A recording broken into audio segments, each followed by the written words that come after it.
Hello friends, ಎಲ್ಲರಿಗೂ ನಮಸ್ಕಾರ. ರೇಖಾ ಅಡುಗೆ ಚಾನಲ್ಗೆ ಸ್ವಾಗತ. ಬನ್ನಿ, ಇವತ್ತು ನಾನು ನಿಮಗೆ ತೋರಿಸ್ತಾ ಇರೋಂಥ ರೆಸಿಪಿ ಸುವರ್ಣಗಡ್ಡೆ ಪಲ್ಯ.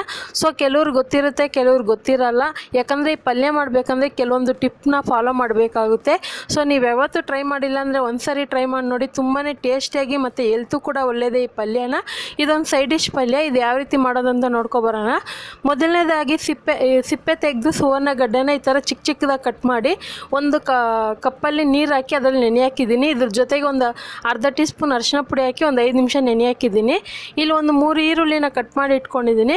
1 ಟೇಬಲ್ ಸ್ಪೂನ್ ಶುಂಠಿ ಬೆಳ್ಳುಳ್ಳಿ ಪೇಸ್ಟು, ಸಾಸಿವೆ ಜೀರಿಗೆ ಕಾಲು tea spoon, 1 tea spoon garam masala, ಅರಿಶಿನ ಪುಡಿನೂ ಜೀರಿಗೆ ಪೌಡರ್ನು ಅರ್ಧ ಟೀ ಸ್ಪೂನ್ ತೆಗೆದಿಟ್ಕೊಂಡಿದ್ದೀನಿ. 1 ಟೀ ಸ್ಪೂನ್ ಧನಿಯಾ ಪುಡಿ, 2 ಟೀ ಸ್ಪೂನ್ ಅಚ್ಕಾರದ ಪುಡಿ ತೊಗೊಂಡಿದ್ದೀನಿ.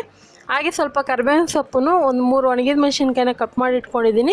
ಸ್ವಲ್ಪ ಕೊತ್ತಂಬರಿನ ಚಿಕ್ಕ ಚಿಕ್ಕದಾಗಿ ಕಟ್ ಮಾಡಿ ಇಟ್ಕೊಂಡಿದ್ದೀನಿ. ಒಂದು ಚಿಕ್ಕ ಗೋಲಿ ಗಾತ್ರದಷ್ಟು ಹುಣಸೆಹಣ್ಣು ತೆಗೆದಿಟ್ಕೊಂಡಿದ್ದೀನಿ. ಒಂದು 4 ಟೇಬಲ್ ಸ್ಪೂನ್ ಎಣ್ಣೆನೂ, ರುಚಿಗೆ ತಕ್ಕಷ್ಟು ಉಪ್ಪು. ಈಗ ಯಾವ ರೀತಿ ಮಾಡೋದಂತ ನೋಡೋಣ. ಮೊದಲಿಗೆ ಸ್ಟವ್ ಮೇಲೆ ನೀರು ಕಾಯಕ್ಕೆ ಇಟ್ಕೊಂಡಿದ್ದೀನಿ. ಇವಾಗ ಈ ಸುವರ್ಣಗಡ್ಡೆನ ನಾನು ಒಂದು 5 ನಿಮಿಷ ಅರಿಶಿನದ ನೀರಲ್ಲಿ ನೆನೆ ಹಾಕಿದ್ನಲ್ಲ, ಅದನ್ನು ಇವಾಗ ಪಾತ್ರೆಗೆ ಹಾಕ್ಕೊತಾ ಇದ್ದೀನಿ. ನೋಡಿ, ಸುವರ್ಣಗಡ್ಡೆ ಕಟ್ ಮಾಡೋವಾಗ ನೀವು ದಯವಿಟ್ಟು ಕೈಗೆ ಎಣ್ಣೆ ಹಚ್ಕೊಂಡು ಕಟ್ ಮಾಡಿ, ಇಲ್ಲಾಂದರೆ ನಿಮಗೆ ತುರ್ಕೆ ಅನ್ನೋದು ಬರುತ್ತೆ, ಅಂದರೆ ಕೆರ್ತ ಅನ್ನೋದು ಬರುತ್ತೆ. ಸೊ ಇದನ್ನು ಬೇಯಿಸೋವಾಗ ಒಂದು ಚಿಕ್ಕ ಹುಣಸೆಹಣ್ಣು ಹಾಕ್ಕೊತಾ ಇದ್ದೀನಿ. ಒಂದು ಅರ್ಧ ಟೀ ಸ್ಪೂನ್ ಅರಿಶಿನ ಪುಡಿನ ಹಾಕ್ಕೊತಾ ಇದ್ದೀನಿ. ಹುಣಸೆಹಣ್ಣು ಯಾಕೆ ಹಾಕ್ತಾ ಇದ್ದೀರ ಅಂದರೆ, ಹುಣಸೆಹಣ್ಣು ಹಾಕಿಲ್ಲ ಅಂದರೆ ನಿಮಗೆ ಬಾಯಲ್ಲಿ ತಿಂದಿದ ತಕ್ಷಣ ಬಾಯೆಲ್ಲ ಕೊಯ್ಕೊಂಡಂಗೆ ಆಗುತ್ತೆ. ಸೊ ಅಂದರೆ ತುರ್ಕೆ ಥರ ಆಗುತ್ತೆ, ಅಂದರೆ ಕೆರ್ತ ಥರ ಆಗುತ್ತೆ. ಅದಾಗಬಾರ್ದು ಅಂತಲೇ ಹುಣಸೆಹಣ್ಣು ಯೂಸ್ ಮಾಡೋದು.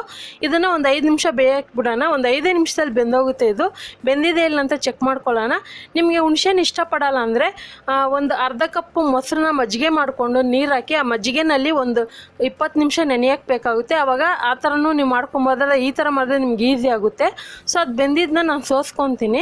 ಈಗ ಒಂದು ಕಡಾಯಿಗೆ 4 ಟೇಬಲ್ ಸ್ಪೂನ್ ಎಣ್ಣೆ ಹಾಕ್ಕೊಂಡಿದ್ದೆ. ಸಾಸಿವೆ ಜೀರಿಗೆ ಹಾಕ್ಕೊತಾ ಇದ್ದೀನಿ. ಹಾಗೆ ಒಣಗಿದ ಮೆಣಸಿನ್ಕಾಯಿ ಹಾಕ್ಕೊತಾ ಇದ್ದೀನಿ. ಈ ಸುವರ್ಣಗಡ್ಡೆಯಲ್ಲಿ ತುಂಬಾ ಹೆಲ್ತಿಗೆ ಒಳ್ಳೆಯದು ಮತ್ತು ಎಷ್ಟೋ ಥರ ವೆರೈಟಿ ಪಲ್ಯಗಳು ಮಾಡ್ಬೋದು. ಸಾಂಬಾರು ಸಹ ಮಾಡ್ಕೊಬೋದು. ನೆಕ್ಸ್ಟ್ ವೀಡಿಯೋಗಳಲ್ಲಿ ತೋರಿಸ್ತೀನಿ. ಸೊ ಇವಾಗ ಈರುಳ್ಳಿ ಹಾಕ್ಕೊತಾ ಇದ್ದೀನಿ. ಈರುಳ್ಳಿ ಎಲ್ಲ ಹಾಕ್ಕೊಂಡು ಚೆನ್ನಾಗಿ ಫ್ರೈ ಮಾಡ್ಕೊಳ್ಳೋಣ. ಹಾಗೆ ತುಂಬ ಜನನು ಪಲ್ಯ ರೆಸಿಪಿಗಳು, ಸಾಂಬಾರು ರೆಸಿಪಿ ಕೇಳ್ತಾ ಇದ್ದೀರಾ. ಕೆಲವೊಂದು ಐಟಮ್ ನಮ್ಮ ಕಡೆ ಲಾಕ್ಡೌನ್ ಆಗಿರೋದ್ರಿಂದ ತರಕಾರಿ ಅಂಗಡಿಗಳು ಕೂಡ ಸರಿಯಾಗಿ ತೆಗಿತಾಯಿಲ್ಲ, ಹಂಗಾಗಿ ತೋರ್ಸೋಕ್ಕಾಗ್ತಾಯಿಲ್ಲ. ದಯವಿಟ್ಟು ಬೇಜಾರು ಮಾಡ್ಕೊಬೇಡಿ, ಖಂಡಿತವಾಗಿ ನೀವು ಕೇಳೋಂಥ ರೆಸಿಪಿನ ತೋರಿಸ್ತೀನಿ. ಸೊ ಇವಾಗ ಈರುಳ್ಳಿ ಎಲ್ಲ ಫ್ರೈ ಆಗಿದ್ದಾಗ ಇದಕ್ಕೆ ಶುಂಠಿ ಬೆಳ್ಳುಳ್ಳಿ ಪೇಸ್ಟು ಹಾಕ್ಕೊತಾ ಇದ್ದೀನಿ. ನೀವು ಬೇಕಂದರೆ ಶುಂಠಿ ಬೆಳ್ಳುಳ್ಳಿನ ಜಜ್ಜಿಬಿಟ್ಟು ಕೂಡ ಹಾಕ್ಕೊಬೋದು.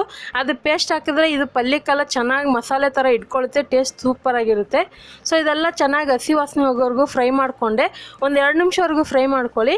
ಈಗ ಇದಕ್ಕೆ ಅರಿಶಿನ ಪುಡಿ, ಜೀರಿಗೆ ಪುಡಿ, ಗರಂ ಮಸಾಲ, ಧನಿಯಾ ಪುಡಿ, ಅಚ್ಕಾರದ ಪುಡಿ ಇದೆಲ್ಲ ಹಾಕ್ಕೊತಾ ಇದ್ದೀನಿ.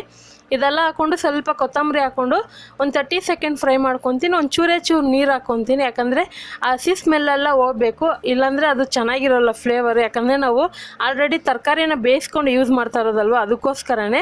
ಸೊ ಇಲ್ಲಾಂದರೆ ನೀವು ಡೈರೆಕ್ಟಾಗಿ ಒಂಚೂರು ನೀರು ಹಾಕಿ ಅದನ್ನು ಕಡಿಮೆ ಊರಿನಲ್ಲಿ ಬೇಯಿಸ್ಕೊಬೋದು. ಅದು ಈ ಥರ ಮಾಡಿದ್ರೆ ಬೇಗನೆ ಫ್ರೈ ಆಗುತ್ತೆ.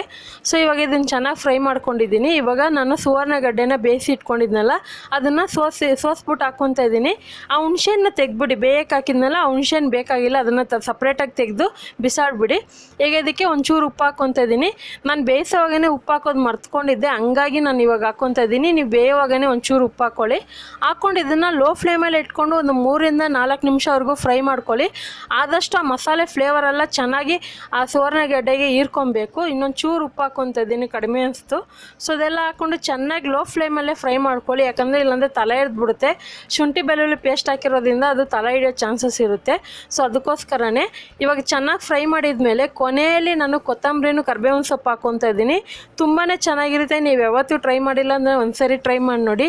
ನೀವು ಇದನ್ನು ಅನ್ನ ಸಾಂಬಾರು ಜೊತೆಗೆ ಸೈಡ್ ಡಿಶ್ ಆಗೂ ತಿನ್ಬೋದು, ಅಥವಾ ಚಪಾತಿಗೆ, ರೊಟ್ಟಿಗೆ ಸೂಪರ್ ಕಾಂಬಿನೇಷನು. ಖಂಡಿತ ಇವತ್ತು ಮಾಡಿರೋಂಥ ಈ ಪಲ್ಯ ರೆಸಿಪಿ ನಿಮಗೆಲ್ಲ ಇಷ್ಟ ಆಗಿದೆ ಅಂದ್ಕೊತೀನಿ. ಇಷ್ಟ ಆಗಿದೆ, ನೀವು ಸಹ ಇದೇ ಅಳತೆ ಪ್ರಕಾರ ಟ್ರೈ ಮಾಡಿ ಯಾವ ರೀತಿ ಬಂತು ಅನ್ನೋದನ್ನ ಕಮೆಂಟ್ ಮಾಡಿ.